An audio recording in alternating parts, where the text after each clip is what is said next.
আল্লাহকে ভুলে গেলে, আখিরাতকে ভুলে গেলে, মৃত্যুকে ভুলে গেলে, কবরকে ভুলে গেলে, ওই জীবনের সাথে খোদার কসম হাইওয়ান জানোয়ারের জীবনের কোনো পার্থক্য থাকে না। যে জীবন গন্তব্য চিনে না, মঞ্জিল চিনে না,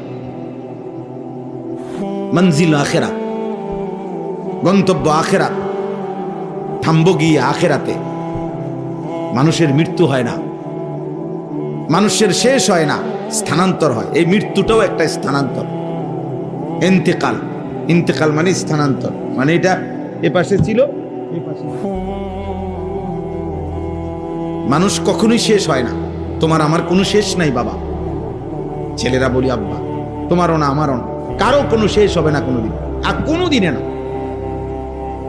মানুষ জন্মের পরে একটা সময় স্থানান্তর হয়, কবরে যায়, আবার সেখান থেকে স্থানান্তর হয়ে একদিন হাসরের ময়দানে আসবে। সেখান থেকে আল্লাহ তাআলা সামনে গিয়ে দাঁড়াবে। সেখান থেকে মিজানের পাল্লায় ওজনের জন্য নেওয়া হবে।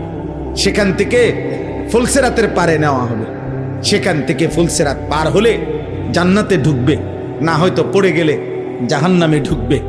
জান্নাতে যে ঢুকবে সেও চিরস্থায়ী, জাহান্নামে যে ঢুকবে সেও চিরস্থায়ী। তো শেষ হইলে কই? বুঝেন নাই কথাটা? আমার কি কোনো শেষ হবে? আপনার শেষ হবে? হাদিসের মধ্যে আছে, আল্লাহ নবী সাল্লাল্লাহু আলাইহি সাল্লাম বলেন, পুরা বিচার কার্য যখন শেষ হবে, হাসরের ময়দানের সকলকে যখন জান্নাত জাহান্নাম দেওয়া সম্পূর্ণ হবে, তো আল্লাহ তাআলা মৃত্যুকে, মৌতকে একটা ভেড়ার আকৃতি দিয়ে আল্লাহর হুকুমে ফুলসিরাতের গোড়ায়, তাফসীরে মাআরিফুল কোরআনেও আছে এটা, এই আল্লাযী খালাকাল মাউতা ওয়াল হায়াতা, এই আয়াতের তাফসীরে আছে যে মৃত্যুকে আল্লাহ তাআলা ভেড়ার আকৃতি দান করবে, করে ফেরেশতাকে বলবে, আর ফেরেশতা ফুলসিরাতের গোড়ায় ওই ভেড়াটা জবাই করে দিবে, আর এলান করে দিবে, হে জান্নাতবাসী শোনো, হে জাহান্নামবাসী শোনো, মৃত্যুকেই আজকে মৃত্যু দিয়ে দেওয়া হয়েছে। অতএব জান্নাতীরা আর কোনোদিন তোমাদের মৌত হবে না, জাহান্নামীরা আর কোনোদিন তোমাদের মৌত হবে না।